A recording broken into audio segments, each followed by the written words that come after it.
right, hello everyone. Welcome. No further extensions here. Can't have any last-minute extensions. That's the only Brexit joke I'm making tonight. That's it. So you can relax.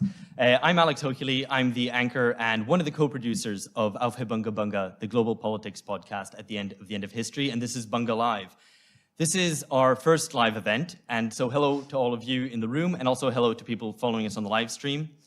For those of you who don't know us, we are global, not just in what we cover, but also where we're based. I'm based in São Paulo, Brazil. George Hoare here in the front, Phil Cunliffe here in the front are based in the UK, and Ben Fogel is following us from Brazil as well, and he's normally based somewhere between New York and Brazil, seems to be the way. It's also appropriate that our guests have flown in from all sorts of places. Catarina Principe here has flown in from Portugal, David Adler has flown in from Athens, and Lee Jones has probably walked over what is about 300 meters from his office here at Queen Mary. I'm going to introduce them in full in just a second, but just a little bit more about what we do as a podcast. Our starting point is that the end of history, the period in which technocratic consensus politics ruled over the West for the past 25 years or so, and was meant to last forever, has now ended, but nothing's emerged to take its place. So we're interested in figuring out what might take its place, what comes next, and also in exploring radical possibilities today. And part of what we're doing today is fits in very nicely with that. I just wanted to highlight some themes of what we like to cover, what we have covered, what we're going to continue covering in the future. Just for example, the politics of anti-corruption, which we've looked at in Brazil and Nigeria, the way that countries in the developed global north seem to be increasingly like the global south in places like Italy or the USA, or the hysterical reaction of liberals to their loss of influence suddenly felt around 2016, something that we call neoliberal order breakdown syndrome. We might even reference that today. And we also like to cover things like the new emerging forms of authoritarianism in places like Hungary or Turkey, or the links between a cult of entrepreneurialism and fascism. If you like these ideas, you should check us out, but that's enough about us. I want to introduce today's guests. I want to welcome them, but also welcome them back, because they've all been guests on the podcast before, and hopefully many more times in the future. Before I introduce them, I have to say big thanks to Queen Mary University, and specifically to Lee Jones here, who is, I guess, technically our host today, so thank you, Lee. So let me introduce the speakers, and I'll introduce them in the order in which they will speak. David Adler here first is a writer and researcher based in Athens. He serves as the policy coordinator for the European Spring, Europe's first transnational party, who are soon launching. He might mention a bit more about that shortly. And this party is led by Yanis Varoufakis. David was previously a housing activist and researcher in London, so welcome back to London, I guess. Catarina Principe, speaking second, is a social movement activist from Portugal. She's a member of the Bloco de Esquerda and a contributing editor at Jacobin. She's the co-editor of the book Europe in Revolt, and she contributes frequently to debates on the EU and strategy for the left.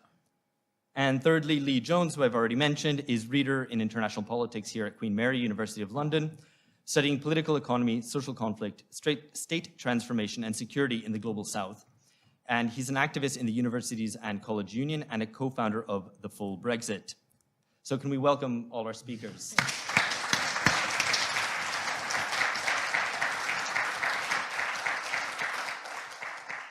One more thing to stress before we actually kick off the debate and I introduce a little bit about what we want to explore here. We're very happy to have these guys, not just because they're brilliant and very interesting and always have interesting things to say, but this is also not just an academic debate. These are all political activists in various guises and represent organizations and political positions with real stakes in the future of Europe. So I think that's another reason we're very happy to have them here, not just because of their insights, but because they represent real positions. And we hopefully can clarify those a little bit as we go forward today. So one little last word about what this debate is about. We're not here just to rehash Brexit debates. I'm sure all of you who live here have had it up to here with a lot of Brexit debates over the past 3 years. Our scale here is Europe as a whole, and our starting point is that the EU in its current form is a problem. We're not here to debate, is the EU good or bad or anything like that. We're assuming that it's a problem because of its undemocratic nature and its increasingly anti-democratic trajectory. I think we would all here on this panel agree with that. The EU, and especially monetary union, the euro, is riven with contradictions. Elites, both at the national level and the European level, seem to have no solutions other than a hardening of the EU's worst aspects. So where do we go from here? As the slogan goes, another Europe is possible. Another Europe, I would suggest, is necessary. But how? So will progress be provoked by unilateral exit? So an Ital exit or a Frexit or whatever neologism you care to invent to follow a Brexit, or would that be a disaster? Is the EU reformable? So that's what we're here to debate. Each speaker is going to get 10 minutes. It's not a long academic lecture to start off with. Each get 10 minutes, and then we're going to have a bit of a debate amongst ourselves here on the panel and open up to loads of question and answers. We want it to be a really rolling, ongoing discussion between all of you, between these guys. So I hope you will participate, and we'll make that all work. If you're following us online, please send us questions, type in questions. We're going to read them out and try to do this virtual interaction thing as well. I guess we're at a podcast, so this is the global digital thingamajig that we do. If you want to tweet about it, the hashtag is BungaLive. All right, so David, get us kicked off. Sure thing. I'll be standing just because it makes me slightly more comfortable. And will project and time myself. Right, okay. To start, I would like to disappoint all of you, especially Lee. I understand that in the context of this panel, I was brought here as a bit of a shill for the European Union. An apologist for its crimes, who's supposed to be arguing that the prosperity and peace brought by this great union excuses the concentration camps on its borders and the economic tyranny that emerges from its core.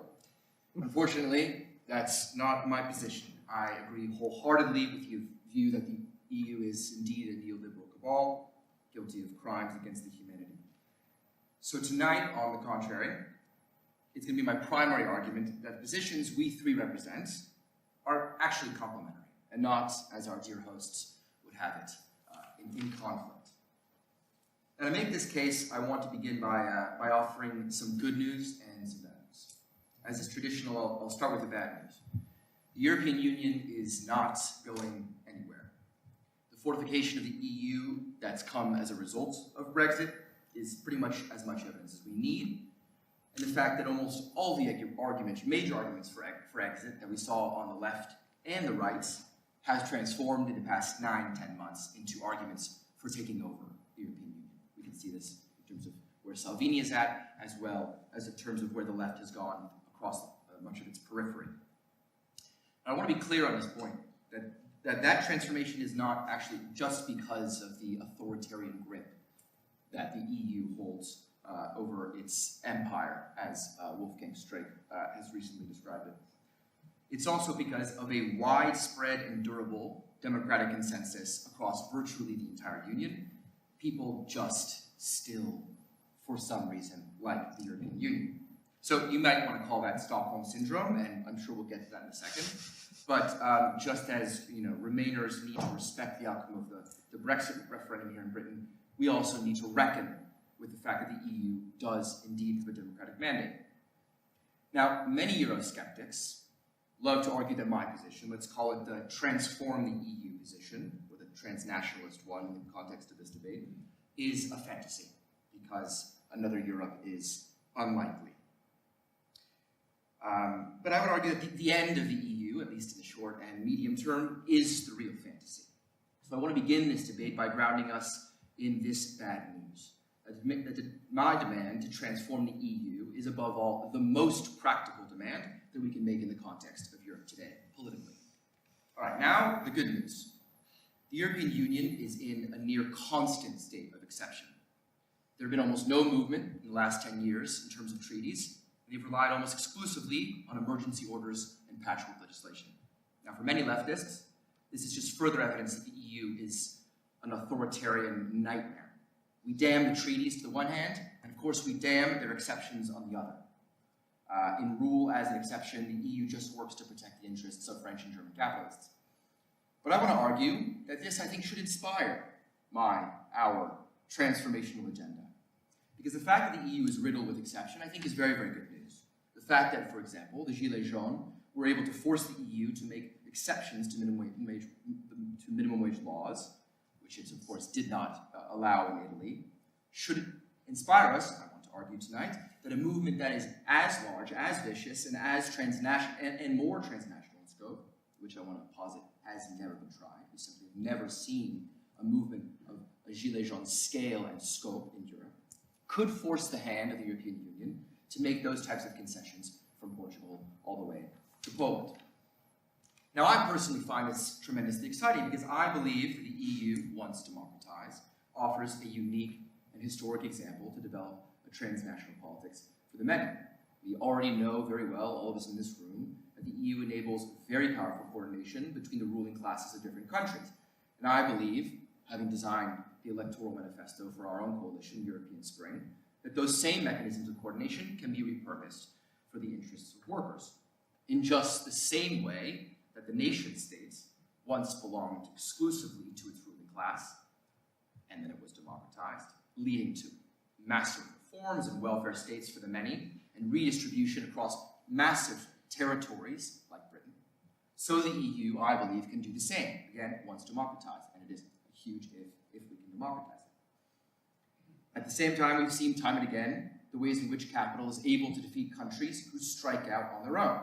So we know, all of us, we know that international solidarity of the substantive variety, not merely the symbolic variety, tweeting we stand in support of our Brazilian brothers and sisters for whom Bolsonaro was a threat. We need that kind of substantive solidarity to protect against Collegian strikes, capital flight, all the rest of it. And I believe, once democratized, the EU provides exactly the kind of mechanism that we need for building substantive solidarity. But let's just say, as I'm sure many of you do, you disagree with all of what I said. You think that, such hopes for the EU could become are all nonsense, even if those institutions were to democratize. And you say, look, I refuse to spend a single second of my life or a single dollar of my political party's funds defending this indefensible set of institutions. It's simply a fool's errand along the lines that I'm suggesting. So here's where I want to make my real intervention tonight, to convince you that our approaches are actually complementary. I want to convince you that my position, calling for a transnational movement to transform the EU, which, again, has never been done, is actually the best way to get your precious exit. Call it Ital exit or Frexit. So here we return to the deep unpopularity of the exit position in Europe. You simply do not have the public support in virtually any European country to exit the European Union. Even here in Britain, Leave Vote 1 only was able to succeed, only was able to cross that 52% threshold because a bunch of madmen did fund a mass campaign with including many lies about NHS funding. Now, I don't want to get into what happened in the Brexit campaign, but everyone here will admit that we only got over the hump. There was a lot of exit feeling, but we only got over the hump because of a lot of lies. Anyway, let's put that to one side. There's an honest question here. How are you going to convince these large swathes of Europeans who support the European Union actually to exit? And that's the question we just settled tonight, I think. So my answer is by showing them that the European Union is unequivocally, truly against their interests. I think that's how you win that debate. Not by simply pointing to Greece in 2015 and saying, aha, look what they did to those Greeks.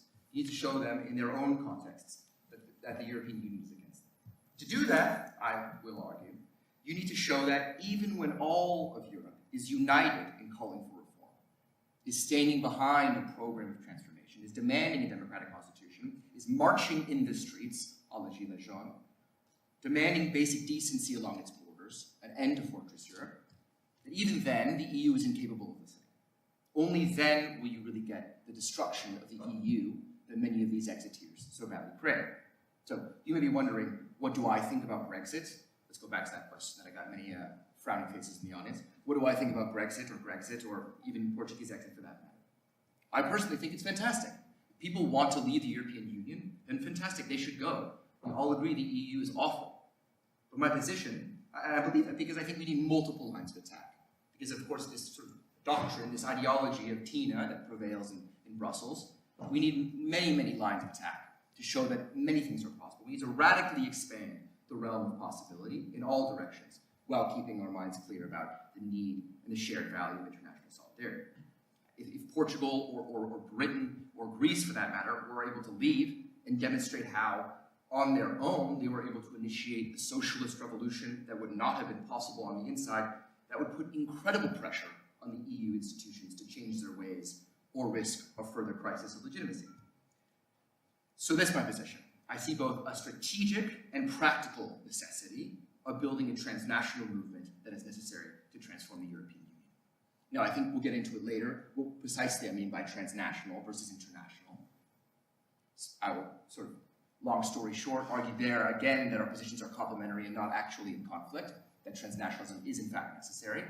But the basic idea that I'd like to diffuse is the notion that the exit that we can all agree provides fantastic possibilities for socialist transformation in the context of Europe today requires a deep and widespread mobilization of workers to demand the European Union. And as we have not done that yet, we simply cannot say what is possible and what is not possible. Anyway, thank you.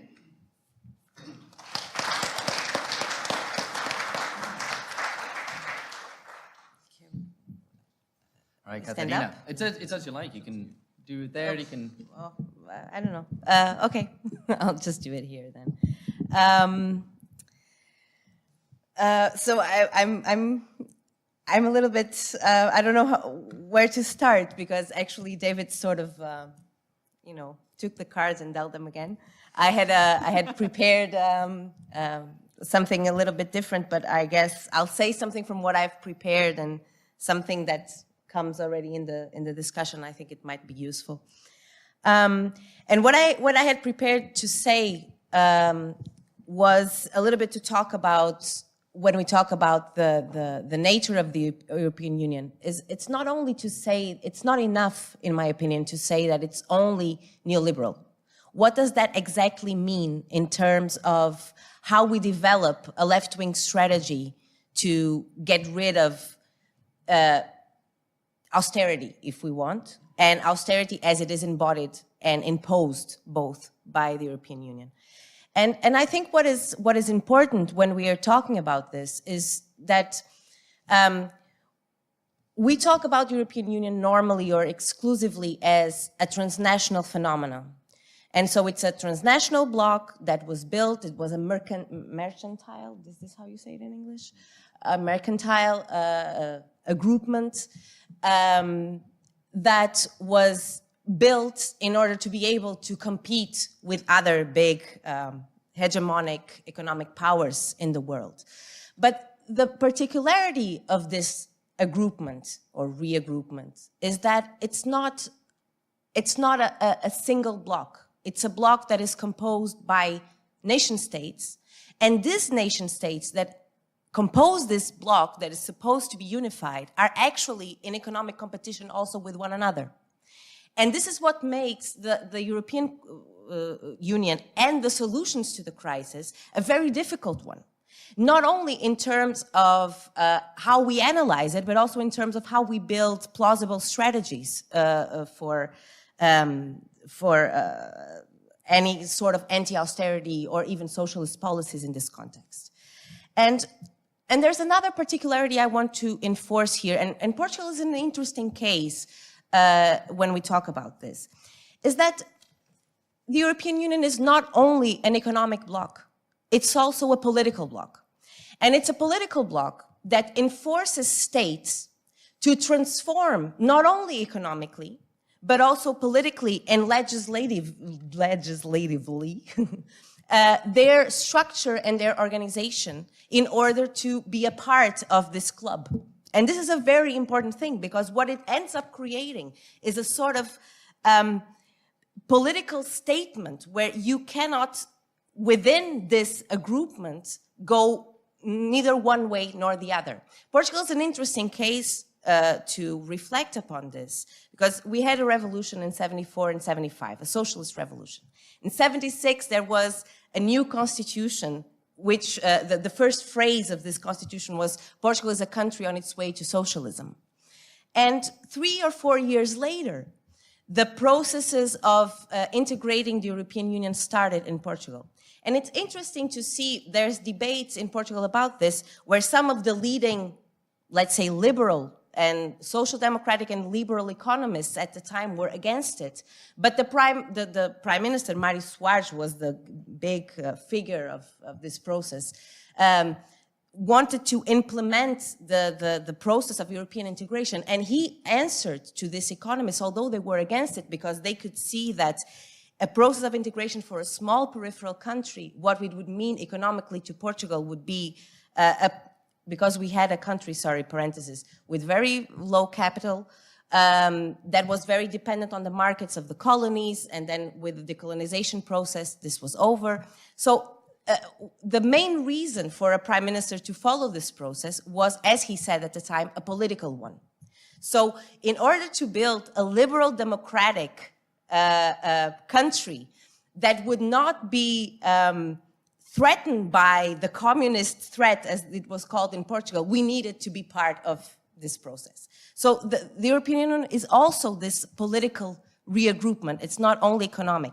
Although what it has meant economically for the periphery, Greece is a good example, Portugal is also a good example, is an over-dependency on the core countries of the European Union.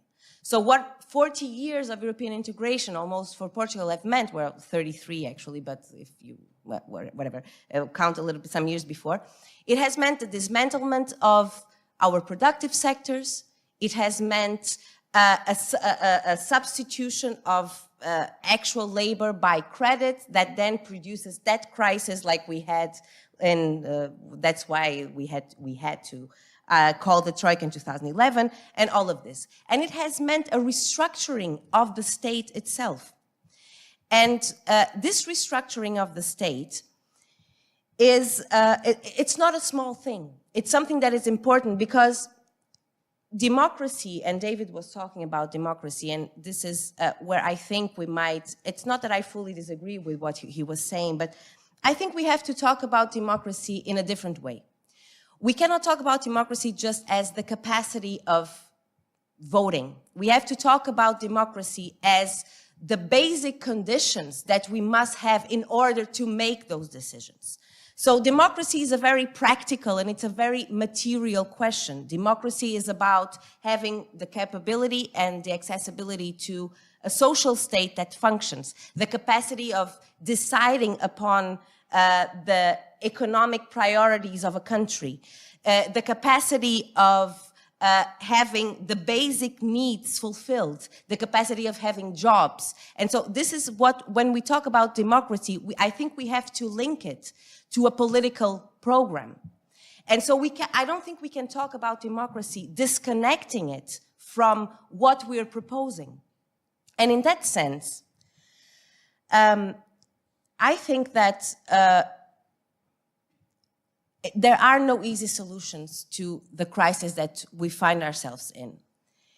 And I think the proposals that we need to repoliticize this debate, which means we need that in each country, and I do think that nation states, because precisely of this dual or double constitution, or the double framework of the European Union as such, so a transnational bloc that is composed by competing nation states.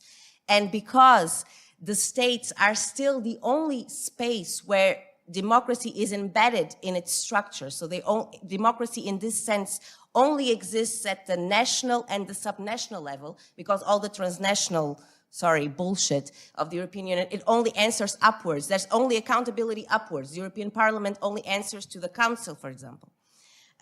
So when we're talking about material democracy, then we need to rescue it where it exists, and it only exists at the level of the nation state. And in order to do that, we need to repoliticize this debate. It's not enough to talk about democracy. It's not enough to talk about disobedience. We have to have a political program that backs what we're saying. And in that sense, I think we need to go back to the basic things that allow for a country and eventually all the peoples of Europe, whatever form they find to organize themselves together, what is absolutely necessary for them to regain some sort of control and regain a saying in their lives. And so we need clear strategic goals, like we need to renationalize our main, economic industries, or whatever you want to call it. We need to renationalize like in Portugal, for example, the trains and the energy and the airline company. We need a public banking sector and a public banking system. We probably will need, and I think this is not a question for Britain, but for the southern periphery, we need a proper currency, because that's the only way, because the euro is immune to electoral pressures. It was designed to be immune from electoral pressures. So we need to regain some sort of popular sovereignty and capacity to make these decisions. And this only happens at the level of the nation state. Does that mean, and so that's, I think, how we repoliticize this debate. Does that mean that we forget that we live in a highly internationalized or transnationalized world? No. But if we look at the last years, and Greece is a good example for this, in my opinion. What happened in Greece is not only about what happened in Greece, but it was about the inspiration and solidarity experiences that it sparked all over Europe.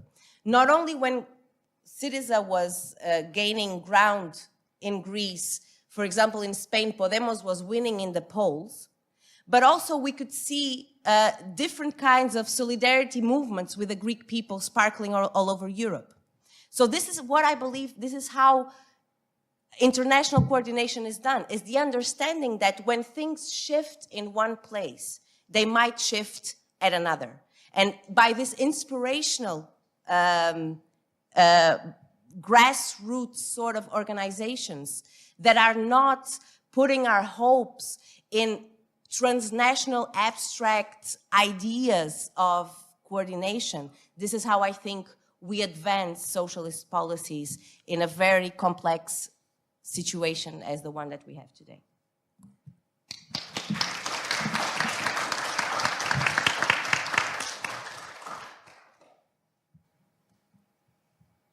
Okay, you have thrown a bit of a spanner in the works, David. Sorry. So I'm just trying to sort of reformulate what I was going to say, to try to engage with some of what you raised, and also to engage with what you just said, Katerina. I want to talk a bit about the political side of the state restructuring that you were talking about. What's at stake with the EU and what's at stake with leaving or trying to stay in reform. But first, I don't know whether we'd skipped over something. How many people in the room think the EU is a good thing? Please raise your hands. You can't hear. Yeah, Is that better? It is on, yeah. How many of you think the EU is a good thing? Raise your hands. Don't be shy. For the sake of people following online, that's about, what is that, about 10 people in the room? How many of you think it could be reformed to make it good? Okay, so you're okay. About the same number again. Are you the same people who just raised your hands? Okay, so I mean your starting assumptions are not wrong then, so you know your audience. So maybe I don't need to make the argument then as to why the EU is not a forum for left solidarity. In fact, it's destructive of left solidarity. Maybe I don't need to make that argument at all. Maybe I just focus on where the political class has gone over the last 40 years. Part of this state restructuring, the organisation of the EU as a political structure, is the retreat of political establishments from ordinary voters, expressed in mass disengagement from politics, the sense that it doesn't matter who you vote for because they're all the same, and a profound sense of abandonment by the political class, and a sense that ordinary people, ordinary working people's interests are not being represented in the political system. That's generalized across Europe. It's not specific to the UK.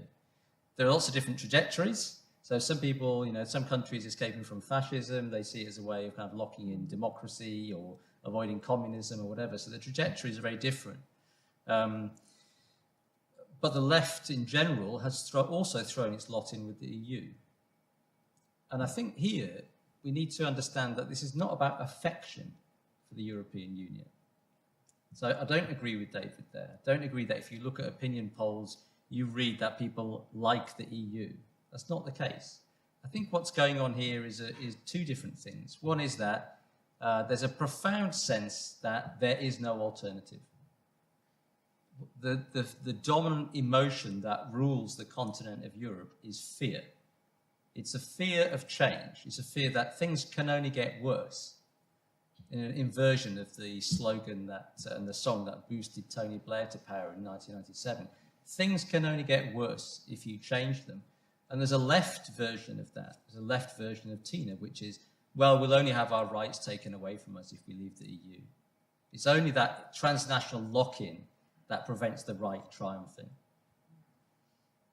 And there's a sacralization of the European Union as well, a belief that the EU constitutes at least a sense of some solidarity, some good things in the world. Freedom of movement, that's good, isn't it? It means people can move around and, I can go on a holiday and we can do Erasmus and stuff like this. And isn't it a force for human rights in the world? So the left has really thrown its lot in, I think, ideologically with the European Union. And so have political parties from across the political spectrum. What's going on there is a flight from the nation. It's a flight from ordinary voters. It's a flight from us. So all of our hopes and dreams about a peaceful future, about future cooperation, are all projected onto this incredibly undemocratic, neoliberal set of institutions that take power away from ordinary people. What is at stake in exiting from this structure is bringing those people back down to earth. It's about restoring accountability to ordinary people among the political establishment, which they are kicking and screaming and fighting to try to avoid doing. Because they have been hollowed out, they've been infantilized after 40 years of these transnational elite policy networks. They've lost the art of thinking for themselves. They've lost the art of creative thinking. They've lost the art of setting out a vision and leading populations towards it. And that is particularly true on the left. Because if the left's vision of the future is just clinging to a crumbling neoliberal edifice, that is a tragic condemnation of the state of the contemporary left. The way the left has recoiled from the vote to leave the European Union is very telling. The left looks today, the institutional left looks today at the working class, and it sees not the agents of history, not the object of politics, as in traditional left thinking, but a bunch of unreconstructed xenophobes and racists. The very idea that you could reform the European Union, or at least demonstrate to people its unreformability by scaling up the Gilets jaunes, seems to me to be completely on a different planet. How do you think that these people who look at the Brexit vote as just a 1930s Weimar Britain, fascism back on the streets, how do you think they would look at this, the scaling up of the Gilets jaunes? So from their perspective, you would have to tear apart Europe in a mindless urban jacquerie.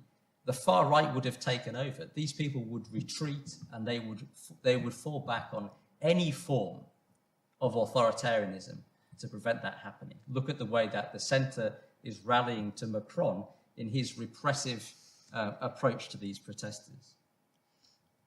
The truth is that the left has helped to create this situation by throwing its lot in with a transnational institution instead of sticking with the people that it is meant to represent. And so it clings to the European Union like a drowning man clinging to a life raft made of lead. Another Europe is possible, but another European Union is not possible. It seems to me that what you said, David, was, if I followed you correctly, is we need urban jacquerie across the entire continent to prove that the European Union is not reformable. Surely people are capable of coming to that realization without tearing the continent apart and giving more space to right-wing populism, which precisely flourishes in the gap between the people ignored and abandoned by the left and the ruling class and the political establishment. The EU cannot be reformed. This is not an opinion, it's just look at the treaties. The treaties do not allow the European Union to be reformed. It requires a majority of member states to put forward proposals for reform. So you can't just have one socialist government or 2 or 3. You need 15 socialist governments to put forward reform proposals. It then goes into a constitutional convention that the president of the European Council can decide who's on that. They can stuff it with people who are not interested in reform, and then they have to come to a consensus, which then dilutes reform proposals. Then that has to be ratified by every single member state. This is a constitutional order that is designed to be insulated from democratic control. One does not have to have urban jacquerie in every capital on the continent to see this. You can just merely go to the Lisbon Treaty and you can see for yourself. Every intelligent person can see for themselves. So what's to be done? The answer is a return to the nation. The left, if it's going to lead transformation anywhere in Europe, has to go back to the nation. Not because we're nationalists or xenophobes or racists, or we don't like Europe, or we don't want to cooperate with our European brethren, but for purely pragmatic reasons, for reasons that Katerina spoke of, that the nation state, whatever its faults, and they are many, and however degraded these may be, still has the institutions of representative democracy. It is possible, it was always possible to democratize the state to an extent, simply because democracy existed. You could just widen the franchise. The constitutional order of the EU is something very different, as Katerina has mentioned. If Europe was a continent-wide democracy where we elected our rulers freely and we didn't work through all these complex institutions, sign me up. I hold no particular candle for the British state at all. But these states are the only institutions, the only ones that historically the working class has been able to exercise any power and leverage through. In my day job, I study things like global governance and transnational institutions. There is not one that I have come across where the workers exercise any real dominance. The only partial exception is the International Labour Organization, which was established only to counter the threat of communist revolution in Russia. Every other one is dominated by representatives of the state, transnational bureaucracies, big business, and a few middle-class NGOs. If we want to empower the working classes, we have to go back to institutions where they are able to exert power. And if the left wants to exercise power and it wants to establish genuine left internationalism today, it has to go back to the people. It cannot keep viewing them with disdain as potential fascists who require taming by international organizations. It has to go back to the people and win them round again to progressive ideals. And slowly, and it will be a slow and painful process because the hollowing out has gone very deep, reconstitute the forces that once allowed the left to rule.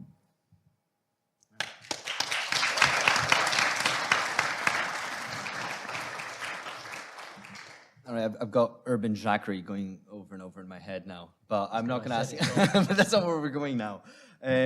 Right, so I think all three of you in different ways mentioned a coordination problem, right? And you can see that from a pro-exit position, which is that the EU is irreformable because you cannot get progressive governments elected in various places at the same time. But I also want to put that in a different way, that there's another coordination problem. Katerina mentioned that something happens in one member state that has impacts on others. And you were speaking of that in terms of a positive example, but I want you to consider the effect of a negative example, that unilateral exit and the economic fallout of that and the EU's attempt to make it a negative example will actually have an effect on European populace, that European peoples in various nation states will think this is not a way out. And so maybe you can address that. What is the effect of the negative example of unilateral exit? Yeah.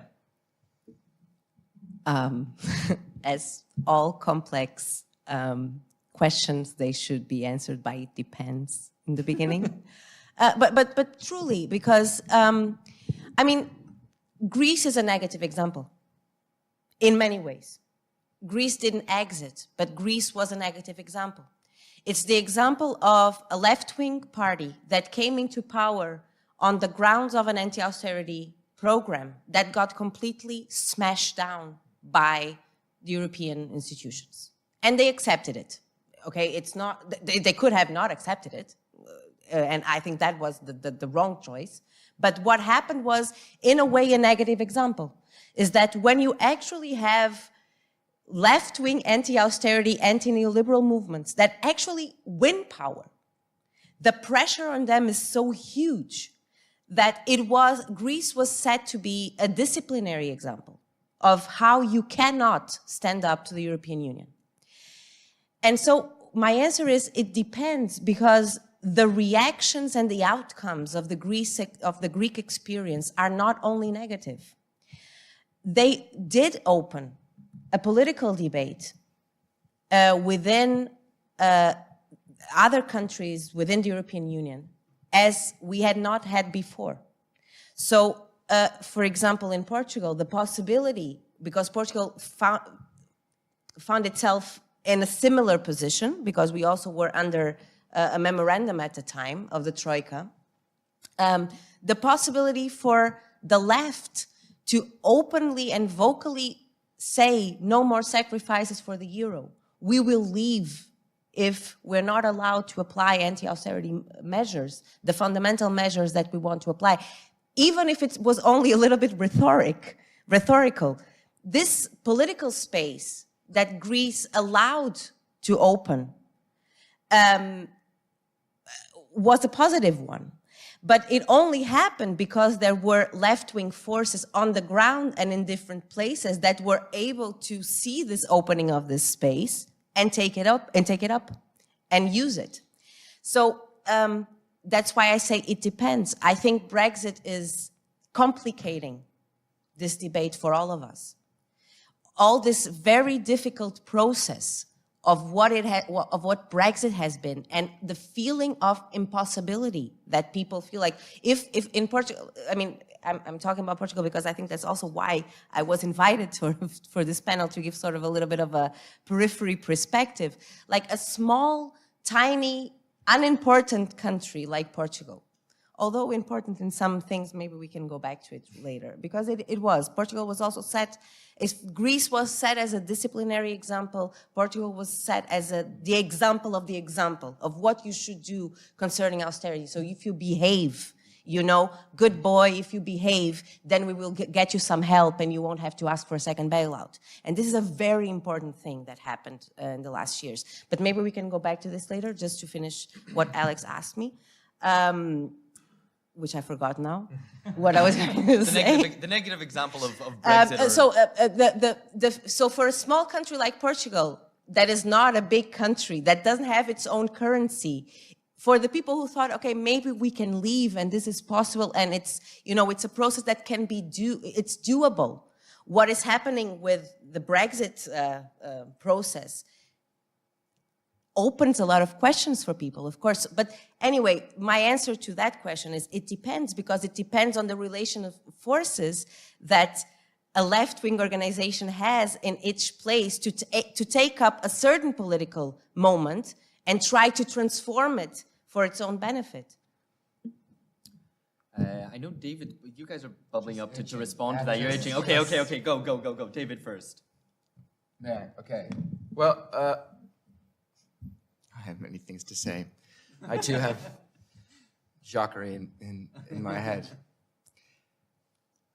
I guess, you know, what I want to begin by emphasizing one of the points that I tried to make and kept saying sort of under my breath, which is that we simply have not tried, have not put together the kind of transnational mobilization that would be required to reform the EU. Now, Lee has laid out very eloquently the obstacles to that transformation. But I find the veneration of the nation that Lee's putting forward, and no matter how many caveats he gives me about how it's not nationalist, the whole point is that the nation state is this glorious institution, utterly puzzling, utterly ahistorical.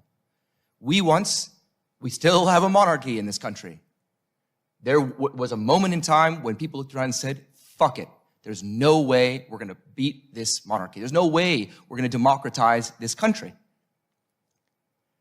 And just in the same way that those institutions of the monarchy led before the creation of an English demos, and the state formation produced that demos, and that demos eventually led to the democratization of those very same institutions, I personally see no reason why the European Union does not present that exact same case.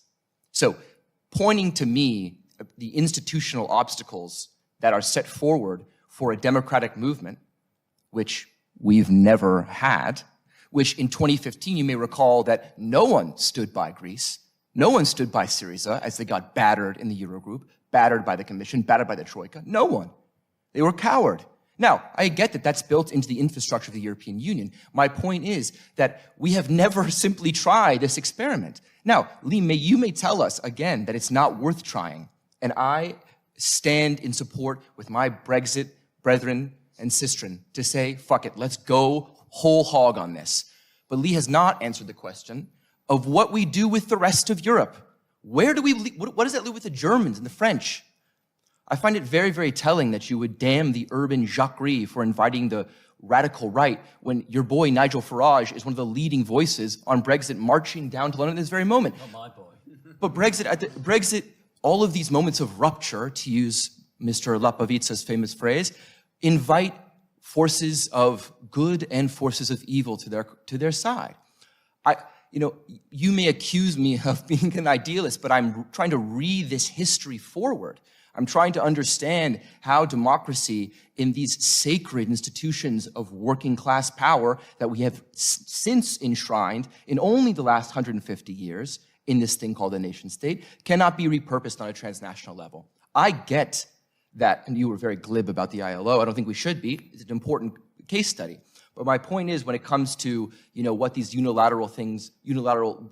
I'm very confident, I'm very hopeful about what these unilateral exits can do. I don't celebrate what the European Union is doing to Britain, this kind of awful, sense of we're going to punish you for what you're doing. But my point is precisely that there has to be an answer to the rest of Europe, and the periphery, these zones that are being waterboarded like hell. There has to be an answer to how the rest of Europe is going to respond solidaristically.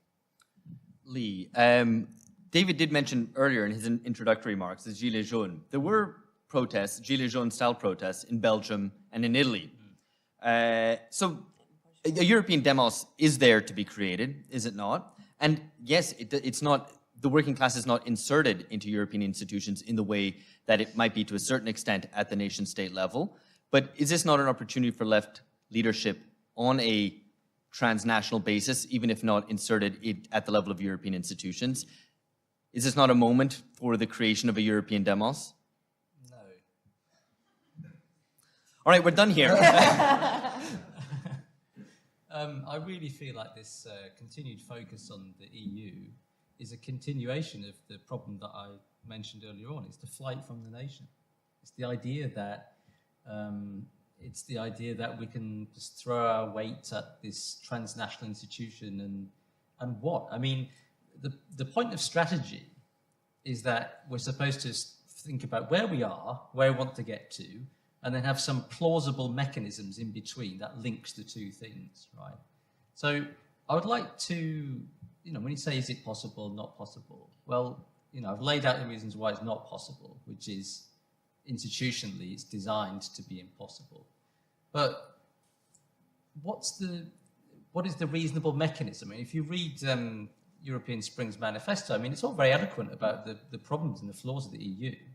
But in terms of the mechanisms by which it's supposed to be transformed, it's, we just need to protest against it and say no to the EU, and then somehow some concessions will magically erupt. And I just don't see it. I mean, how long would it take to try to constitute a European demos that does not exist? Currently, does not exist. Politics in Europe is still profoundly national. People predominantly identify with the nation state. They don't identify with Europe. The only people who identify with the European Union 68% of Europeans identify with the European Union, the highest in history. They don't identify with it they may have a favourable opinion of it. No, they identify as Going Europeans. down. They may identify with the continent of Europe. I identify with the continent of Europe. My values are the values that were developed during the Enlightenment. And those are values that should bind us all together. One of the greatest scandals of the European Union is the way that it has Elided. the way that it, exactly, thank you, it has elided all of these great values and sucked them into this undemocratic institution that violates so many core European values. And we must distinguish between feeling European and loving the European Union. If we have to wait for the constitution of European demos to reform the EU, I think we'll be waiting a very long time. Even at the level of the European Parliament, people elect national political parties and then they agglomerate together in these various groups, with the exception of your political party, right? Which we will see. No, the proof will be in the pudding. If 68% of people really identify with the EU and really want to elect this transnational party, we will see. We won't have to wait very long. My prediction is that, unfortunately, you will do very poorly. So we don't have to wait very long. I just want to say one thing about the negative example, right? So you have to remember that although you scoff at rupture, I mean, rupture is the left's business, yeah? You know, historically, the radical left has been all about revolution, seizing control of the means of production. I mean, that's going to create some disruption to the economy, right? Some economic costs. It's going to disrupt some just-in-time production networks. When did the left become so concerned about just-in-time production networks? The key thing is that people will tolerate economic disruption if the price is worth it. And so the key is to offer them a genuinely transformative vision, not hold out some vague prospect that if you go rising on the streets every Saturday, the EU might be democratized through some vague mechanism in the future, but the transformation of their own lives, their conditions of existence. If you offer them that, they will tolerate hardship in order to get there. And the proof of this is even in the absence of any real transformative vision, the people of this country voted to leave the EU because they thought that it was worth the risk to try to restore democratic accountability in this country. And they were right. One last question. Okay, we're going to bring Katarina in as well, but get your questions ready because I'm coming out to you guys in just a second. I'm going to ask a question to David, but then I'm going to let Katarina speak just at the end before we take some first round of questions. You might say, David, that people identify with the EU, identify as Europeans, support the EU, in some cases support the euro, in some cases, like in Italy, support the euro more than they do the EU. There's also contradictory attitudes, but we can tell the way the wind is blowing. The dynamism is all on the populist right, which is perhaps not pushing explicitly for exit, but is certainly pushing a lot harder against the constraints of the EU than much of the left is doing. So does this not show us that we need left leadership in this case, otherwise the right continues to steal the left's rebellious clothes? Oh, absolutely. Now, I think it's very, let me just say unequivocally, I've said enough already. Yes, the left has failed tremendously, and we need to reclaim exactly that spirit. I mean, I think what Lee said, what both of you said, about the way that the institutions of the European Union are designed to prevent solidarity, as we saw in 2015, by telling Portugal to be the good boy or else become Greece. And in the same way, it promotes a kind of competition between countries that undermines that solidarity. I completely agree with that. But I do think that the wind is not blowing towards exit. Now, I don't think that we should just go the way the wind blows. I agree with you. It's our responsibility as the left to make the bold and courageous case. But to put this all together, I want to return to my core argument that I made up front.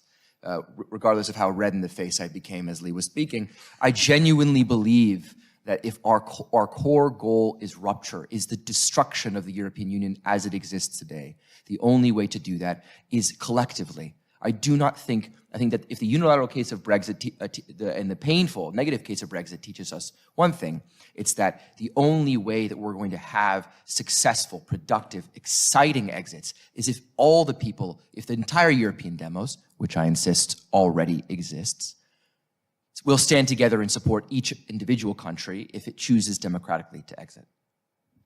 Katarina, last word before. Okay. Just a couple of things.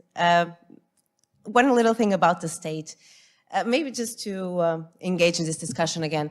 I don't think it's the left that is sanctifying, oh, how do you say, did you use the term, like, making the state again the big thing and the only solution. Actually, what I think is happening, and that's how I think we must look at neoliberalism, is that the state is the new, and not really new, but the new adjustment variable. So if you look at all the Troika, all the memorandum programs, what they did, what was their main goal, was to transform the state, was to end the social welfare state, and to make the state play not an invisible role, but another role. The state is more important today than it ever was in many ways, but just not how we imagined it for the 50 golden years of the welfare state. The state today is the one that passes law that liberalizes the labor market. It's the state that takes up the private banking that bails out all the banks and transforms their debt into public debt and forces their citizens to pay for the collapse of the banking system. This is the state today. So the adjustment of the state is actually how neoliberalism plays out in Europe. So it's not only the left that is making the state their primary focus in a way of their strategic thinking. This happens because capitalism has always used the state in order to organize capital, but is doing it today in a sort of really harsh way that is undermining all the victories that the working class has managed to crystallize in the form of the welfare state, which are always relative. I don't think the state as it exists today will be the solution for all our problems, but it is the terrain of struggle because they are imposing us a new type of state. So it is the terrain of struggle. And just for two things, the idea of European identity. It's very funny if you look in the periphery, and I think in Greece this happens as well. In Portugal, we listen to this very often. People talk about they're in Europe.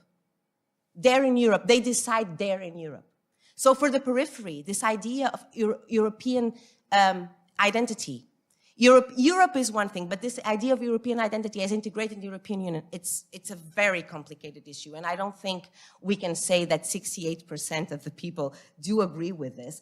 I also think that the idea that we all now come together and suddenly we make like clap and we all change. Look, David, I wish. But as we know, in all processes of struggle and conflict, we will have uneven and contradictory developments. So unfortunately, I don't think we can predict in a transnational bloc that is composed by different and competing nation states with uneven and combined development phases of their own capitals, that we can produce a moment in time where they suddenly all shift in the same direction. That's just not how struggle goes. And also, I don't think it is fair to say that this is the first attempt of a transnational mobilization.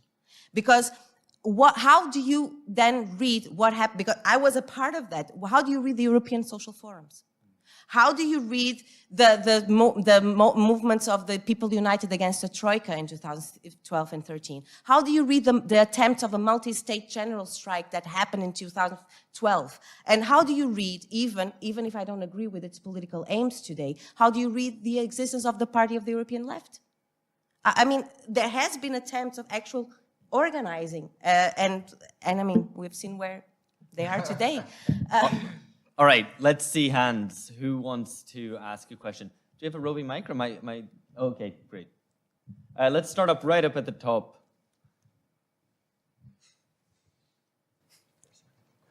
That's something just... A very quick question followed up by a more substantive question. My very quick question was that I had it on good authority that before it joined the EEC, Portugal was the second fastest growing country in the world. And I just wondered if that was something people had also heard. I think that's very interesting because you look, the EEC and the EU does tend to slow growth down rather than accelerating it unless you're Eastern Bloc countries and you've been trapped in those systems. But my question is, it seems to me that there's a misunderstanding of what Brexit is. Obviously, you can see it as having patriotic and aspiration, particularly English national aspiration for self-government. But it seems to me that the argument for leaving the EU is the same argument for having maximum devolution to Yorkshire or to Cornwall, or devolving power from the centralising Scottish nationalists in Scotland. This is about subsidiarity, not the fake subsidiarity of the Lisbon Treaty and the centralising Euro-federalists. The argument for Brexit is about democracy, primarily, but wrapped up in that, it's bringing power closer to the people. And I used to be a Labour councillor. It is almost pointless. You have no power to do anything for the people you represent. And I could go on long about that, but you need to devolve right down to your local councillor, right down to your local government. And that is why these transnational, I mean, the EU is a model for a wider thing. It's a model to have the same thing in the, it's this globalist thing that they want. They want a similar thing going on in Latin America, and then they all team up and you get this one world government and we all join hands. It has that kind of utopian leftist aspect to it, kind of combined with capitalism. But it's about devolving power down as close as possible to the individual and to the local community, including trade unions, civic organizations, etc. All right, thanks. Sorry, not a question, more of a... Yeah, just pass the mic over and then we'll come over to this side here. Yeah, hi. What's wrong with the populists? I mean, they're pretty dynamic. They're Democrats, at least, which is more than can be said for about 80% of the left. I mean, we're pretty weird here on the left, believing in democracy. People, look at you like you've strangled a cat when you say that. I think that, ordinary people should have the same say in politics as you should or a doctor should. So, yeah, and that's kind of what the populists are arguing, on some level at least. So what's wrong with them? Could you, no, if you mind coming round to this side here.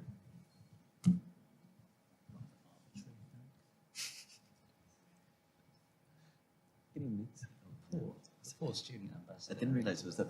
Down here, the woman in black, I think, had your hand up. Yes? No? You didn't. This is your moment. Thanks. Okay, so I agree with the panel that the so-called working class people who voted for Brexit are not racist as we have understood it in the sort of post-civil rights movement of explicitly stated hatred. Sorry, can you not hear me? Can you hear me? Should I start that again? Yeah? Okay, I've written this down so it seems quite contrived now. So I agree with the panel that the so-called working class people who voted for Brexit are not racist as we have understood this in the post-civil rights movement, explicitly stated hatred of people of colour and people of difference. However, when we talk so emphatically about a return to the nation, as a group of people who are on the left and believe in a project of solidarity, do we not need to acknowledge the racial capitalism that has supported the development and success of strong social democracies, Western democracies, and begin to talk about what international solidarity might look like? I think maybe I was a bit confused about what was going to come out of this evening with the internationalism, transnationalism thing. I thought that part of this discourse might be around what a solidarity that was counter to those populist narratives, rather than encouraging of them, could look like while still opposing the European Union. Yeah, that's that. Thanks. Okay, I'm going to bring the panel back.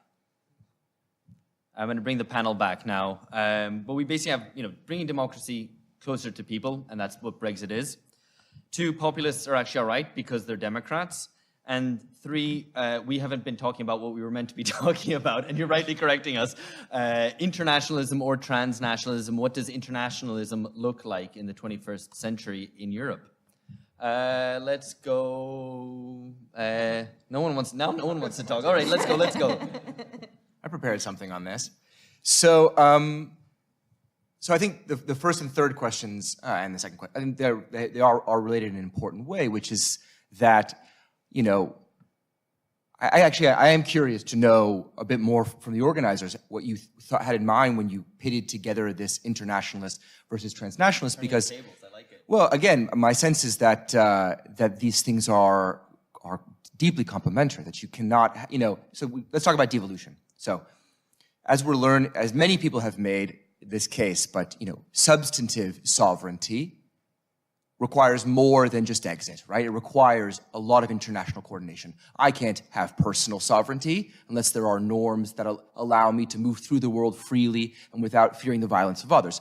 Similarly, the strangling of municipal England, right? Municipal sovereignty is meaningless unless there are national laws that permit it, right? And we know that national sovereignty, exactly the same way, is only meaningful in the context of an international coordination effort that provides the means to which that country will not be violently invaded, nor will it be at risk of the capital flight that comes along with this. Now, we take it as our project as transnationalists precisely to initiate, to sort of ignite the imagination around what the toolbox is. For example, a democracy stabilization fund. The IMF has used stabilization funds to extract tons of neoliberal reforms from countries like Brazil, like in 2002, asking Lula, even before he was elected, to promise when he was elected, to initiate these structural adjustment reforms. You can imagine precisely a group of nations getting together in a substantive solidaristic way and saying, we're going to provide a bunch of money to stabilize around election time and guarantee these elections so that there's no risk of capital flight can affect the turbulence in money markets around those elections, right? That's, to me, the definition of substantive solidarity. I turn to my panelists in this case, which is sort of like, yeah, by all means exit, but what exactly is the toolbox post-exit in the absence of international, transnational institutions, which I think, Lee, you have sort of damned with one great sort of breath of fire. How do you instantiate a meaningful internationalism in the absence of those institutions? How do you devolve? How do you really make democracy meaningful in the absence of transnational institutions? And what are they? And I'm curious how we fill in that toolbox in a post-Brexit Britain. Good. Lee, as you were addressed directly. Sorry. No, I don't mind at all. I very much agree with much of what you said. This is the sense in which I'm not fetishizing the nation state. Yeah, I'm not saying that what we want is strong, centralized states. Not at all. The principle at stake here is popular sovereignty, and that does mean subsidiarity, real subsidiarity. In other words, you devolve power down to the lowest level at which it can be rationally exercised, right? So that means, workers' control over workplaces. It means empowering local neighborhood parish councils to manage their areas. It means creating regional investment banks where capital is locked into particular places and so on that are under democratic popular control, and so on and so on. And you only aggregate power upwards with democratic sanction, and if it's absolutely necessary. And there are some things that would indeed require international coordination. So I think that principle that you would need both downwards and upwards coordination and so on is not wrong. The question before us, though, is a question about strategy and sequencing. So I suppose the big difference between us is not what kind of outcome we would desire, because it's more or less the same, I think. The question is, what's more likely to get us there? And here, it's a bit hackneyed and cliched, but I would fall back on the Communist Manifesto, which was very clear that although capitalism was definitely a global phenomenon, all that stuff about capital chasing over the surface of the world and battering down Chinese walls and so on, Marx and Engels were very, very clear that each national proletariat, yes, had to settle each other out here now. Had to settle scores with its own bourgeoisie first. That the proletariat had to constitute itself as the ruling class of the nation, and only then would it be able to practice true internationalism. Until then, until the working class has taken over the state, there would be antagonism between the states. So the question of what about the rest of Europe is they must also go through this process. And the idea was that then, now the states are under popular control, then the antagonisms between the states would melt away because the cause of the antagonism was gone. So they were very clear that you had to win the battle of democracy first. And so this is a question of sequencing, I think, tactically and strategically, for me at least. Just a little point here, which you can address later on, but do not underestimate the degree of interrelation between states and integration, actual functional integration between nation states, to the extent that perhaps popular forces need to follow capital in that direction, that capital has already made it global and, or, let's say European for the purposes of this debate, and that, the left should act at a European level as well and shouldn't retreat from capital or from the scale at which capital operates. But that's just a point. I'm just saying this. No. You'll speak later, Katarina. I had a really great answer as well. Hey, you'll have time, Katarina. No, this would be such I'm an joking. interesting thing. No, come on.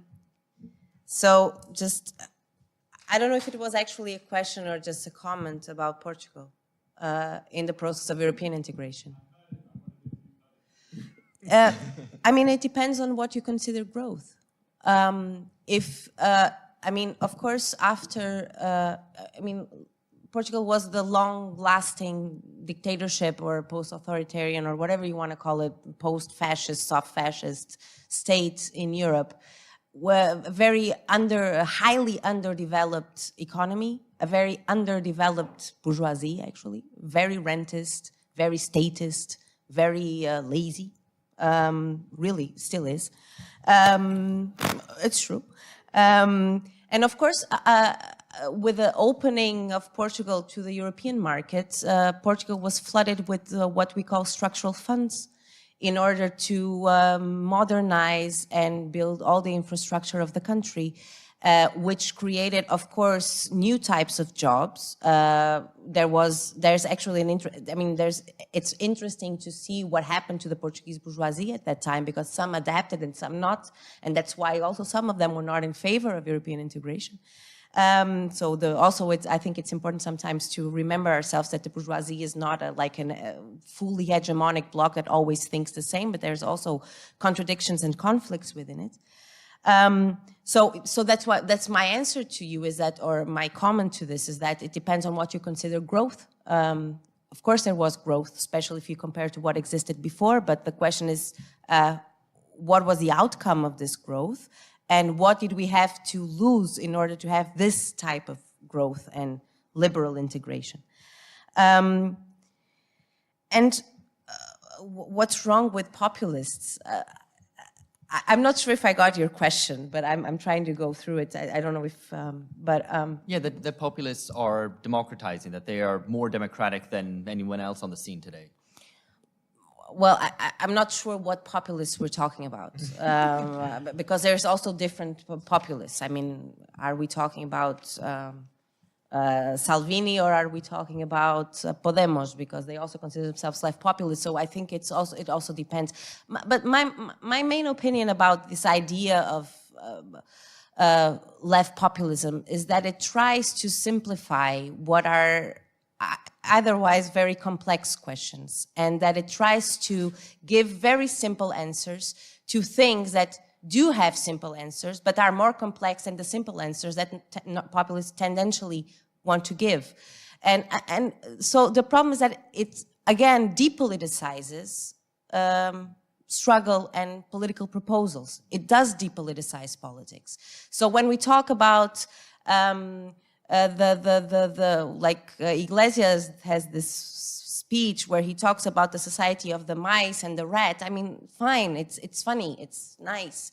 Sometimes it brings people together, but we're not done talking about left and right. We're not done talking about classes. We're not done talking about capital. And I think we can arrange ways of talking about these things. The 99 against the 1%, it's also a populist slogan, but we need to interlink it with all sorts of types of traditional struggles and forms of organization. And I do think we need political parties, because I do think that we need struggles at the level of the state that try to win state power in order to transform it, because as I've said before, and I think this makes sense to what I've been saying before, the terrain of struggle is still very much the nation state.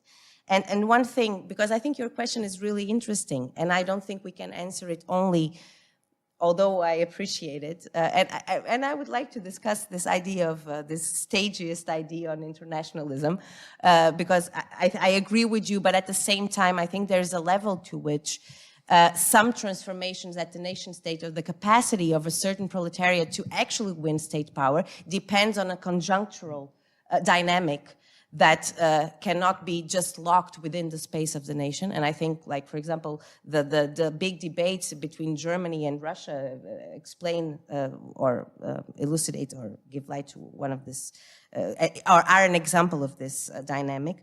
But I think your question is interesting because it's a difficult one, because it's like, okay, so what are we doing today? Or what can we do today?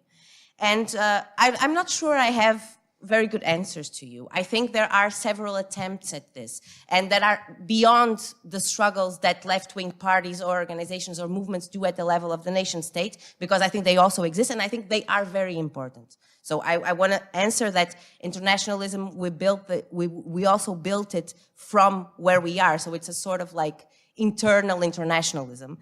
But I think that, I mean, if we go back to this example, when Greece was under the threat of the Troika in the negotiation moments in 2015, there were demonstrations all over Europe in support of the Greek people. I think this is a very interesting expression of solidarity and internationalism. It wasn't huge, but it did happen.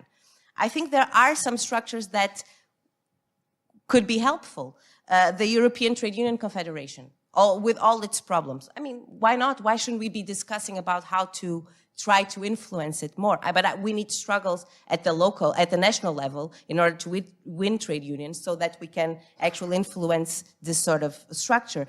But for example, and I don't mean to sound very populist with this answer, but for example, the dockers, which are very good examples of sort of international solidarity type of strikes. And I know it's a very specific example, but in Portugal this year, for example, there was a big wave, a strike wave of the dockers. And what it has meant in practice was that dockers all over Europe were striking in solidarity with the Portuguese dockers. And I think it's hard to organize this, because this comes from years and years of organization. But I think these are examples of what actual solidarity and internationalism mean today, and that we shouldn't downgrade them. We should look at them and think how we can replicate them. Great. We're going to take another round of questions. Lots of them. Yeah, let's just start right there, and then we'll move down.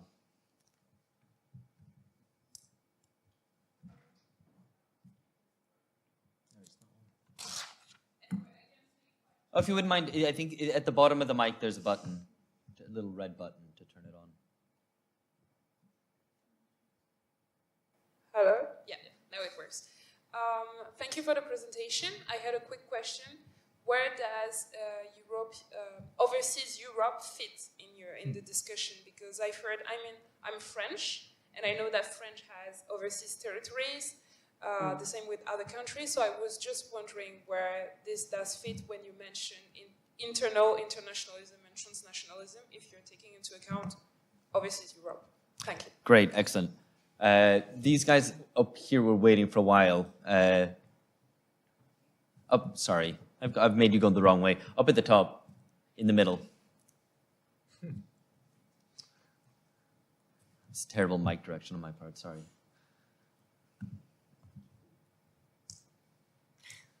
Just listening to the discussion of a European demos, it makes me wonder what you think a demos is. Because my understanding of a demos is that it's made up of citizens, all of whom have some common material goal or interest, and they all have some role in the adjudication of their public life. You know, I could launch a survey over Europe and ask how many people like jam, and some people might say yes. That wouldn't mean I have a European populace. So I think you're confusing the notion of a demos with a group of people who happen to identify in a particular way. And it strikes me that that's actually quite a technocratic way of viewing citizenship, and quite a sort of hollowed out version of what it means to be a citizen. And so arguably, your conception of citizenship is just a flip reverse, if you use the Blazing Squad language, of the EU's version of citizenship. It's kind of this really hollow, how do we manage the European public? Well, we appeal to this very narrow sense of what it means to be European. And actually there might be something more fundamental to the question of being a citizen, which both your idea of the demos matches up with the EU's. All right, just behind you. Yeah, it strikes me there's a little bit of an air of unreality about some of this discussion. David, you said, how can we make democracy meaningful in the absence of transnational institutions? But we're sitting here today in a country where 1 million people have signed a petition asking for the revoking of the mechanism that allows us to leave a transnational institution. So the struggle for democracy is right here and now and happening in front of us, and the transnational institution is not the thing that's in any way delivering it. I think Lee's made an important defence of democracy at the level of the nation state. Personally, I worry a little bit about when we talk about devolving it down even further, and these sort of positive arguments that come out for local democracy, which, while they may have some merit, unfortunately, I think in all too often are a way of avoiding the importance of making the argument for the nation state itself. So I'd like someone to address that. Okay, let's see who else. We can keep these snappier so we can get all of you in. Where are we? Yeah, just down here in the aisle.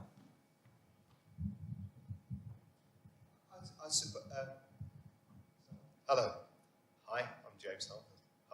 Hi. I wonder the language, we need to talk about classes and left and right and capital and those things.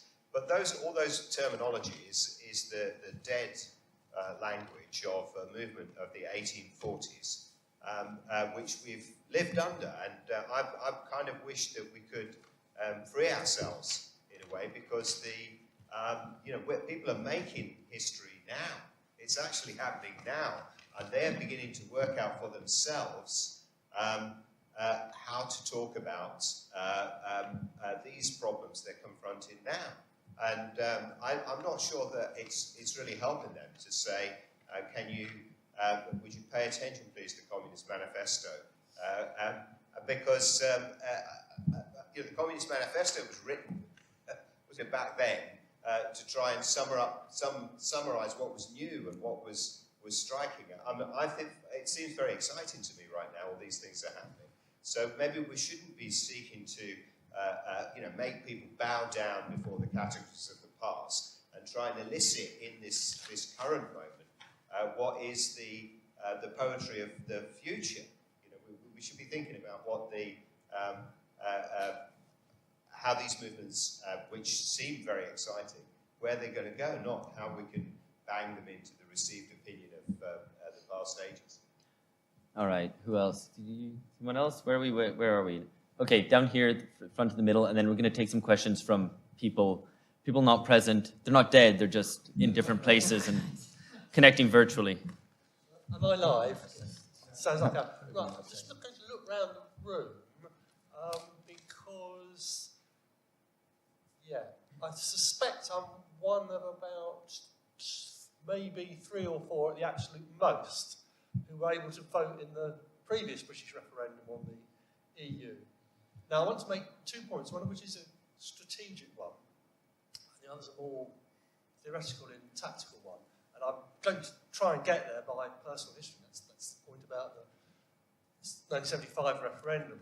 Now, in 1975, I voted against the membership of what was then the EEC on the same grounds as most British workers might have wanted to vote against it, which was that an organisation that promised cheap Volkswagens and dear food was not obviously in the interest of the British working class.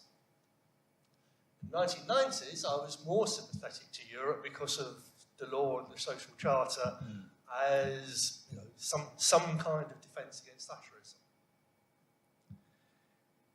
And then there was the euro and Greece, and my original lifelong euro scepticism revived. In 2015, I voted to remain somewhat reluctantly for two reasons. One is I'm a Labour Party member, and that's the party line, and which is not completely overwhelming voting, but what sealed the deal was that Varoufakis was recommending remain. My present position is that... Well, you have time to make your mind up. We've had the second referendum, right? It will be electorally suicidal, would have been electorally suicidal in 2017 for the Labour Party to go to have itself represented as the party of Remain and the party of Europe. And it's still electorally suicidal for us to be labelled that way. So the current party position, or as at least advanced by Corbyn, was essentially a kind of very soft Brexit, seems to be the best possible tactical option of a range of not very attractive options. Okay. And I understand, by the way, that that's Varoufakis' current position. But what's the strategic thing you get out of it? Well, the problem is that another Europe. Well, actually, it may or may not be possible. It's certainly conceivable, right? But is it possible? That's the question the panel is trying to be addressed. So that'll do. We'll take that. We'll take that as the question. Sorry? We'll take that as the question. Yeah. Is another Europe possible? We've got to get some other people in. So sorry to cut you off. So yeah, we've got two questions here from the live stream, both from people called Ben. So make of that what you will. Firstly, we have Ben Fogel. So he... Who's that guy? Who some of you might know. So he asks, what does this debate mean for people outside of Europe? Does it open up new possibilities in Africa or Latin America? What are the stakes outside of Europe? And we also have Ben Bradlow, who gives his address as Somerville, Massachusetts, Evil Empire. Yeah, so there you go. It's good to know where they live. Yeah. So he would like to hear the speakers discuss the probabilities here. Why do they think that their preferred strategic approach, transnational movement building or nationalisation, is more realistic as opposed to more theoretically desirable? In other words, how realistic is it to imagine a path outside the EU? Excellent. Okay, so I'm just going to summarize those a little bit. We're going to go down the line to give you a second to collect your answers. Extra European Europe, what is the impact on that? And then also taking up the last one of the penultimate question, what is the effect, what is the import of all this outside of Europe, in the global south especially? What is a question about the substantive demos, not just we all like jam or something. The struggle is here. It's not transnational, and also a skepticism about local democracy, that, bringing democracy home, how far do you want to bring that? Marxism is so 1840s. That was the other one. Which EU, because you can look at different faces of it and look at some positive aspects, some negative aspects, and you end up having to choose the least worst option. So lots there. Let's just go down the line. David first. Sure. I'll address I'm going to address the questions that were mostly addressed to me, so I limit my speaking time. Just let's begin with this defense of the nation state. Just a strange and queer ahistorical idea. I mean, this is an institution dripping in colonial blood. I'm from the United States of America. I mean, how do you defend that nation as a bastion of democracy? Not only for its internal problems with voter suppression, but also the nation as this imperial, land-grabbing, genocidal institution. In my former life, before I was a transnationalist, I was a municipalist. I worked primarily in urban politics, and I still am a municipalist. And insofar as the work that I do at Europe is precisely in fighting things like the Bolkestein Directive to get more democracy back to the local level, because there's no way that these cities on their own can manage those democratic struggles without having an international framework that protects them. I mean, I don't understand why we can. It just seems so strange that in 2019 we decided, you know what, we mastered it. That nation state thing we created 150 years ago, it was the perfect scale for our democratic struggle. So it just strikes me as odd. To go to the demos question, there's a paradox here in people who often say very glibly that there's no European demos. On the one hand, there's the same people who say, by golly, we are suffering under the same set of treaties, same set of problems, same Austerian conditions all over Europe. And yet they say, oh, but no, they're all different people. I mean, they do have shared interests, the same institutional frameworks in which they're all battling, but there's no sense in which that qualifies as a demos. So I don't understand this because, a demos is endogenous to left politics. We create our own demos. When did Manchester become a demos? When did England become a demos? When did Britain? Is Britain a demos? I mean, the whole thing is very, very strange to me. And I think this goes back to the question of how you design a politics that is immune to xenophobia. How do you design a framework?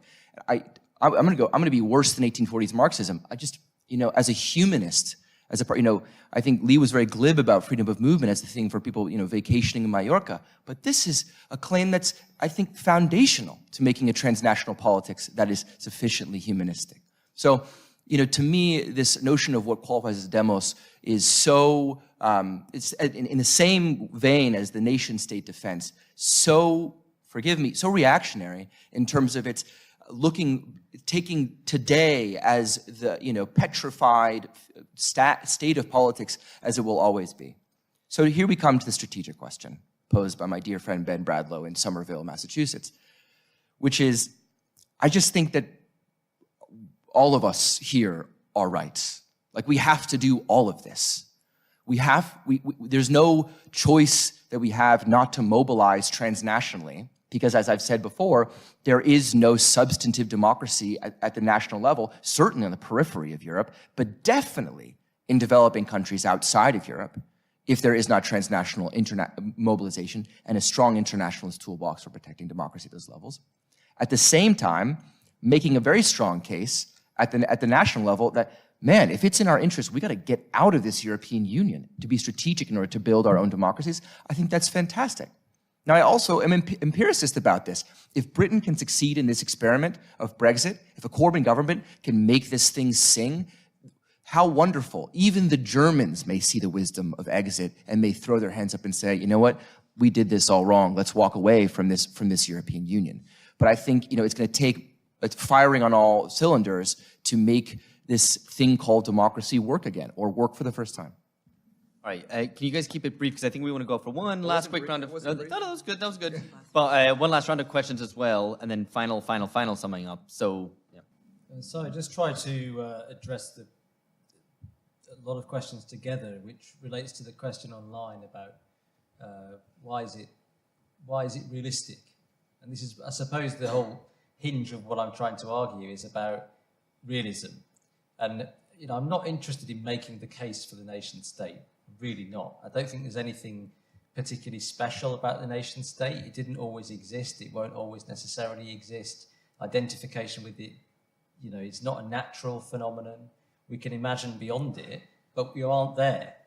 That's my point about the European demos. We haven't created that demos, that imaginary community, but that the remnants of that still exist at the national level. What interests me as a political economist who draws on political geography is question of scale. There are certain institutions and certain scales at which different forces have more or less leverage. So this goes back to your question, Alex, about why doesn't Labour just follow capital up to the transnational level? Now we have to think historically about when did the working class exercise leverage? Limited, but some. It was in the period when capital was caged nationally after World War II.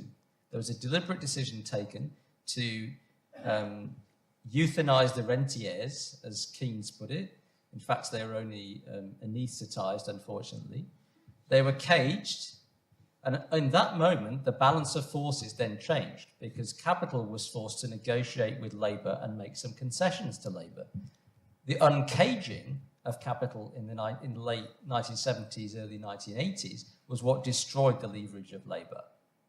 because Labour really struggles to organise transnationally. They've tried, as Katerina mentioned, but it's really difficult to do. Transnational capital is very well organised internationally. Labour has not been able to do it. Labour is weak everywhere. Trade unions are weak everywhere. They can barely organise a strike locally, let alone organise to fight transnational capital at the international level. So we have to think about the institutional planes on which we choose to fight our battles, and we have to structure politics in a way that is savvy politically, that maximises the forces maximises the leverage of the forces that we are interested in. We cannot do everything. We can't, because the left is at a historical low ebb. We have to be very strategic at this moment in time, because if we throw our energies all into the wrong strategies, we'll just end up throwing it all up against the wall, and we will have missed a historical opportunity. I'm not going to, maybe then later. I just would like to ask Lee if that's possible for the last round. Because I think it's interesting the way you put it, like the caging and uncaging. But I would say that the particular and difficult part of it is that although there's an uncaging, capital still needs that cage. So that's the difficult part of it. Because if it wouldn't need the nation state, we wouldn't be having this discussion today. But it does need it. It still needs it. So I would like to, But what it needs is what you said, is the transnationalized state. It doesn't need the nation state. It needs the neoliberal state, which facilitates the international movement. But it's a certain type of state. Yes. And it still exists, and it's still needed. So, okay. It's not the caged one of the post-war era. Oh, no, of course. So if Corbyn came to power and you didn't impose capital controls, that's it. You could kiss goodbye to his program. So the disciplining of capital, using the institutions that are available to you, is absolutely essential for the left program. Okay, so that's exactly why this is important still to talk about. Because the way that you put it, it seems like, okay, now that it's transnationalized, then the cage doesn't matter anymore. It does. That's exactly why it does. I just wanted to add this. And this, okay, just one thing about, because this was something that I said, I'm really happy that 2008 rehabilitated Marx again, because now it's cool to be a Marxist again, which is great. I mean, I lived in Germany for a while, and it does really make a difference after the crisis to be a Marxist and to call yourselves a Marxist, or even what is happening in the US. It's fantastic. So I'm really happy that this, whatever, there's still debates about what it means to be a socialist or a democratic socialist or a revolutionary, whether these debates are still important, but it's important that they are there. And I think just one thing about language. I think language is important in a way that it helps us to unveil what is happening and not to make it more complicated than what it is, and to hide the material realities that we live in. So for me, it doesn't matter what we call it, but it does in a way. It shouldn't matter what we call, if we call it a class society, or if we say the 99 and the 1%. But we need tools that help us to say that help us to identify who owns the means of production, and that's what structures the world that we live in. And we need words to be able to define. We can call it whatever we want, but that people suffering from racism or sexism, these are really very concrete realities. And if language does not help us to decode what is already so complex to see, then it's not useful. So we can call it the poetry of future, we can call it whatever we want, but I think language has to be helpful. And I do think that still talking about left and right and capital and the working class is still helpful for us to see the material reality that we live in and try to push aside what is sort of hiding it, because that's exactly how hegemony works. It's to try to hide the complex but very real material reality that we live in. And just this for David, and I'll pass. What you're saying about, I think this question about the demos is a little bit far off right now, because people living under the same circumstances does not automatically create common identities. If it did, oh my God, there would be no capitalism. Because none of us here gains absolutely nothing from capitalism. So so that's where hegemony and the role of ideology is so, and we cannot unrelate this to our discussion. So the problem is that we need to work from where we are. And so there is no collective actor because people are under the same circumstances. A collective actor is something that we build through struggle and building collective identities. Of course, because we all, but if we look at the world, we are all under the same sort of umbrella. But so this is the difficulty about imagining that now we can create transnational whatever identities that are away from the historical, imagined, cultural, political foundations of how we've been raised up and existing today. Great, okay. I'm gonna take the last very, very, very fast questions, and then I'm gonna ask each of them. They're gonna get 1 minute to make one final declarative statement. There on the left, and then here's, well, actually on the way down here in the aisle. David, you articulated the left's horror at nationalism really well, but the danger is you're throwing the baby out with the bathwater, particularly because what you describe is the experience of the 20th century when Labour was fighting with capital, and the capitalists therefore mobilised the nation-state to bind Labour to it. That ended in the 1980s, and the nation became this embarrassment for everybody. The nation was just the site of popular sovereignty. And so identity politics, fragmenting, transnationalism, escaping the nation is what happens. And so in your municipalism, in your transnationalism, the one thing you avoid is the moment of sovereignty where the people can concentrate their power to achieve what they want. That's my anxiety about the horror of the nation. It's ahistorical. On the other hand, and I wonder what you think about this, Lee, maybe it's so 1790s. All right, we have, oh, we got a lot of you. Okay, quick. Yeah, this is sort of an interrelated issue. I think in some ways, Marxism, or the Marxist tradition, has lacked the theory of the state. And we've talked a lot about how the European Union could be an impediment or a constraint on, for instance, a potential carbon government. But the truth is that the state could equally be a constraint in some ways. I'm not British, but I think Tony Benn, for instance, faced some issues with the civil service. So what I'm sort of asking is what would, not necessarily constitutional reform, but sort of rethinking of the state according to popular needs, what could it look like? All right, thanks. They're going to have to be snappier than that. I'm sorry, but we're running out of time. Right, where do we have? I know we have there definitely, and then I think that's it. Desperate. So hi, I have a question for the guy in the middle. Sorry, I don't remember your name.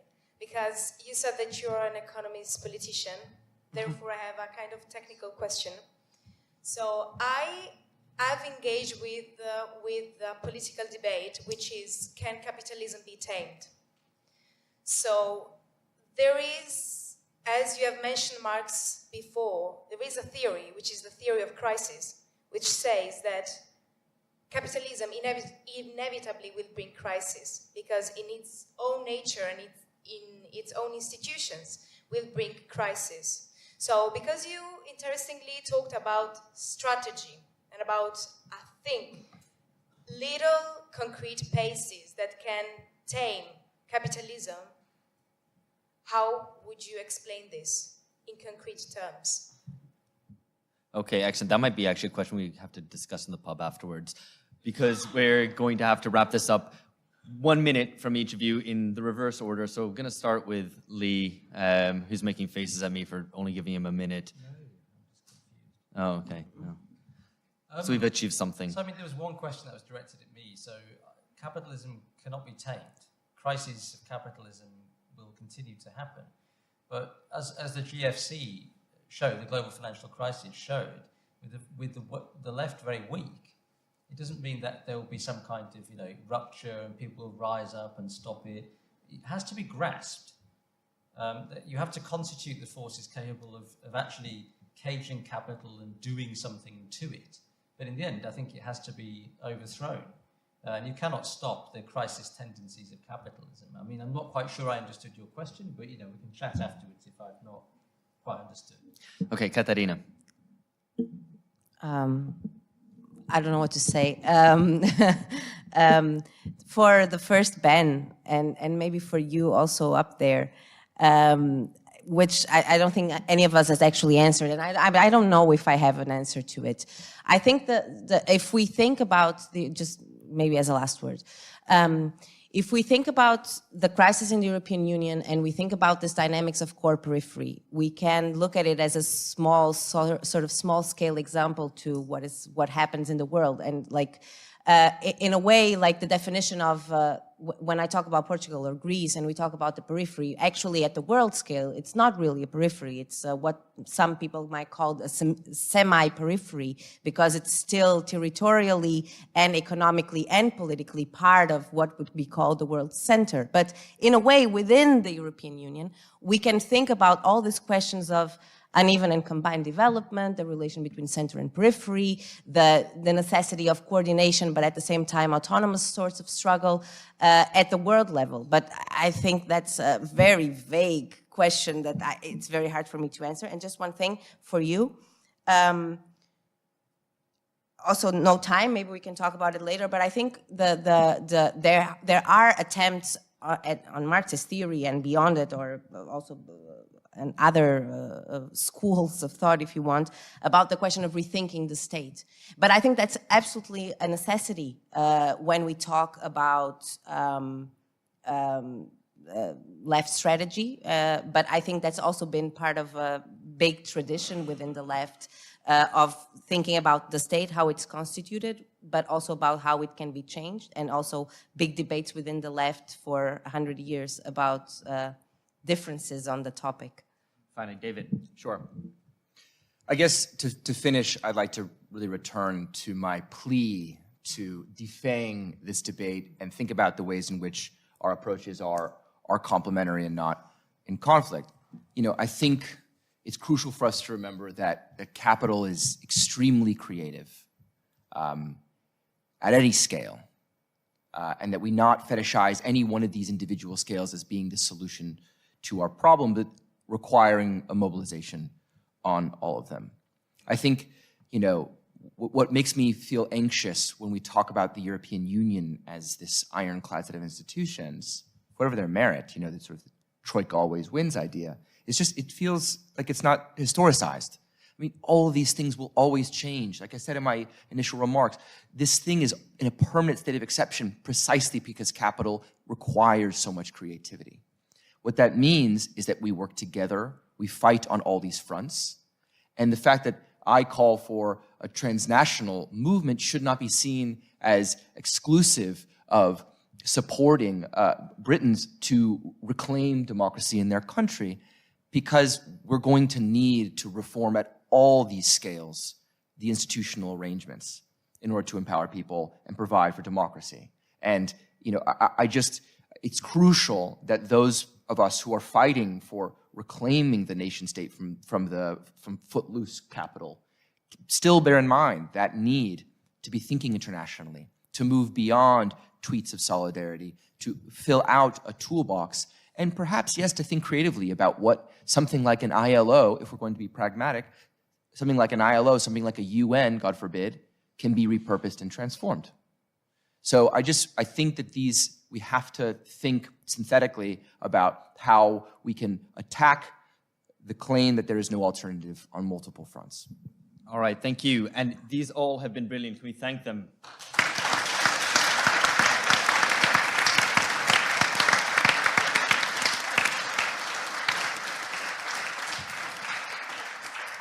Final words. Thank you all for coming. Thank you for your superb contributions. I think you really enlivened the debate. Thanks to Queen Mary once again.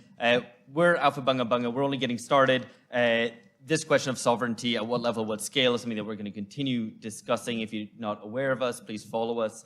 Details are there. Finally, if you would like to wear a t-shirt with Berlusconi's face on it and some indecipherable words, they're for sale for £10. It would help us out and help us keep going. We'd greatly appreciate that. Finally, we're going to the pub very appropriately. It's a pub called the Horn of Plenty, which I think is also a very appropriate name for 2 different reasons. It's 36 Globe Road. I hope you'll all join us. See you there. Thank you all again.